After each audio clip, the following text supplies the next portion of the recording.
All right, everybody, we are now going for a ride in our 1964 Chevy Corvette convertible.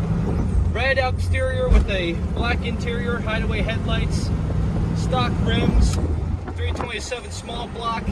And of course, this car is not really one of those speed vets, but it's a very nice vet to take down the road.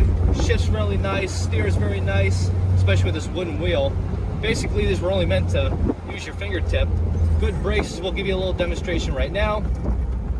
And of course, with these older cars, you know, they need to be worked in a little bit more.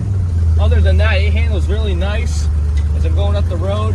Got a quiet sound coming out the back, nothing crazy. I'll open her up a little bit so you get a better idea of what you're working with.